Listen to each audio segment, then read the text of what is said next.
Je m'appelle Sarah Lévy, je suis avocat au barreau de Paris depuis près de 20 ans, quand on aime, on ne compte pas, et je suis également présente sur les réseaux sociaux. Les principes déontologiques qui sont un garde-fou, évidemment, pour d'éventuels, très rares bien sûr, confrères qui déborderaient un petit peu et oublieraient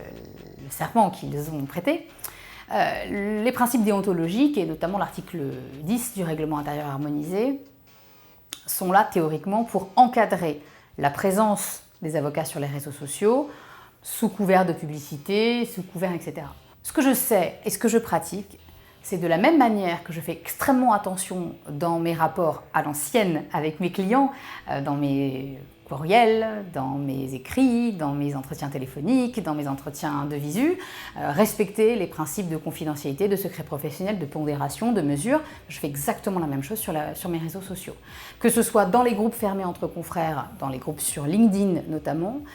qui est un excellent réseau social professionnel, mais également dans les groupes sur Facebook, qui est un peu plus ouvert, parce qu'il y a moins de contrôle évidemment, bien je fais extrêmement attention à protéger et à respecter les principes déontologiques. Si je le fais, c'est pas uniquement pour protéger mon dossier disciplinaire, pas du tout, c'est surtout pour respecter les principes déontologiques et pour que tous les confrères utilisent un même modus operandi et que l'on soit serein, bien évidemment, lorsqu'on échange. Et sur ce point-là, je trouve que le CNB,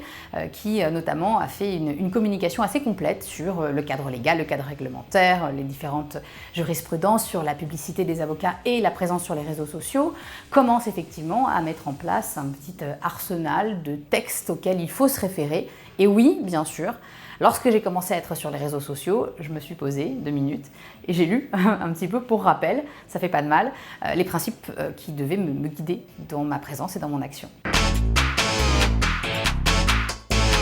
Et je vous propose, dans le cadre d'une formation organisée par Dalloz et les barreaux, un module court, mais que j'espère efficace, sur la réflexion de la présence des cabinets d'avocats sur les réseaux sociaux, les distinguer, ne pas faire d'erreurs, respecter les règles déontologiques et voir quelles sont les aides